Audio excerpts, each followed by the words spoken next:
जय गुरुदेव। जय गुरुदेव डायरी से गतांक से आगे। नामदान लेने वालों की प्रतिज्ञा। नाम भेद लेने वाले प्रेमियों के लिए कुछ नियम हैं जिसको कि नाम भेद लेने के पहले प्रतिज्ञा के रूप में स्वीकार करना पड़ेगा। पहला, शराब नहीं पीऊँगा जीवन भर, यानी आजीवन शराब का निषेध।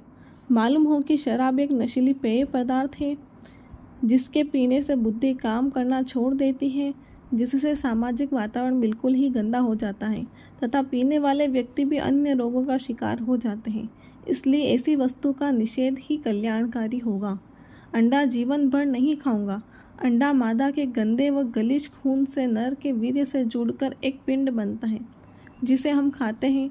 वह गंदा खून मनुष्य के शिथिल व शांत रक्त में एक उत्तेजना पैदा कर देता है जिसके फलस्वरूप मानसिक व बौद्धिक संतुलन बिगड़ जाता है।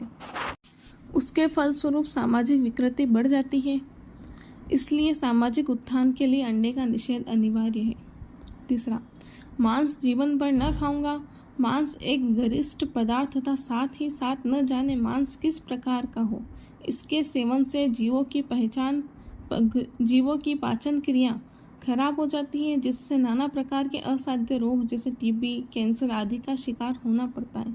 इसलिए अपने को निरोग एवं स्वस्थ होने के लिए मांस का त्याग करना उचित होगा। परमार्थ के लिए यह बिल्कुल निषेध है। चौथा, जीव हिंसा जानकर जीवन भर न करूँगा। सभी जानवरों, पक्षियों एवं अन्य जीवों में वही आत्मा निवास करती है जो कि मुझ में है। वही कर्म के बंधनों में आकर इन योनियों से असहनीय कष्ट पाते रहते हैं। ऐसे परवश जीवों पर अपनी शक्ति का अनुचित दुरुपयोग करना न्याय व धर्म की दृष्टि से निकृष्ट काम है। इसलिए जीव हिंसा जानकर नहीं करनी चाहिए। पांचवा, परदेवियों को कुदृष्टि से नहीं देखूंगा। परदेवियों को कुदृष्टि से देखने से मानसिक विकार उत्पन्न हो जाते हैं, जिससे इंद्रियों के चलायमान हो जाने की संभावना है। इससे मनुष्य का वीर्य बल एवं शारीरिक बल दोनों क्षीण होते हैं। इसलिए मनुष्य को अपने हित के लिए इस नियम का पालन करना अति आवश्यक है। छठा, अपनी स्त्री के अतिरिक्त पर देवियों को अपनी माता बहन समझूंगा। अन्य स्त्रियों के प्रति माता बहन का भाव रखने से किसी प्रकार भी मानसिक कुभाव होने की संभावना नहीं होती। इसके पालन से मनुष्य चारित्रिक एवं मानसिक बल से युक्त रहेगा। सातवां, रिश्वत लेना हराम तथा रक्त समझूंगा। रिश्वत का पैसा अनुचित ढंग से एकत्रित किया हुआ धन है। इस धन का सेवन करने से बुद्धि विकृत होती है, जिसके फलस्वरूप शुभ अशुभ कर्मों का ज्ञान भी नहीं रह जाता तथा नाना प्रकार के दुष्कर्म, व्यभिचार, अत्याचार होने की संभावना होती है। इसलिए ऐसे धन का निषेध जीवन में अति अनिवार्य है। आठवां, सरकारी नौकरी का कार्य ईमानदारी व मेहनत के साथ समय के अंदर करूंगा। सरकारी नौकरी को ईमानदारी से करना चाहिए क्योंकि सरकारी काम भारत की 40 करोड़ जनता का काम है।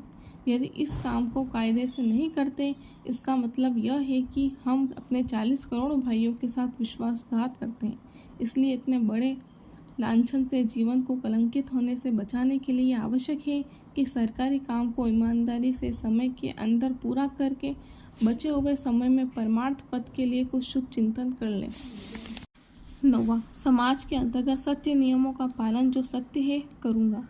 आजकल समाज के नियम भौतिक परिस्थितियों के अनुसार बदलते जाते हैं, परंतु हमें धारावाहिक प्रवृत्ति के चक्कर में न पड़कर सनातन सत्य नियमों के पालन में ही जीव का लौकिक व पारलौकिक कल्याण संभव समझना चाहिए। 10वां, समाज में रहना गुरु के साथ सीखूंगा। गुरु से मतलब है सद्गुरु से, जो कि दिव्य दृष्टि खोलकर नित्य प्रतिक्षण सत्य पुरुष व अनामी पुरुष के लोकों की यात्रा करते हुए जीवों के प्रत्येक कार्यों का निरीक्षण करा करते हैं। ऐसे सद्गुरु ही मनुष्य को सही मार्ग बतला सकेंगे। ऐसे अनुभवी पुरुष से सीख प्राप्त करना चाहिए। 11वां, गुरु आज्ञा का पालन सर्वोपरि समझूंगा, यानी जीवन के आवश्यक कामों को छोड़ गुरु के आदेश का पालन सबसे पहले करूंगा। 12वां, ईश्वर प्राप्त के हेतु 3 घंटे 24 घंटे में से अपना समय बचाकर गुरु के आधार पर दूंगा। कहने का मतलब है कि परमार्थ यानी परम अर्थ, असली धन जो तीनों काल में समान रहता है, उसके लिए अधिक से अधिक समय ग्रस्त कार्यों से बचाकर देना चाहिए कम से कम कुल 3 घंटे का समय तो अवश्य ही 24 घंटे में से मिलाकर देना चाहिए। जय गुरुदेव।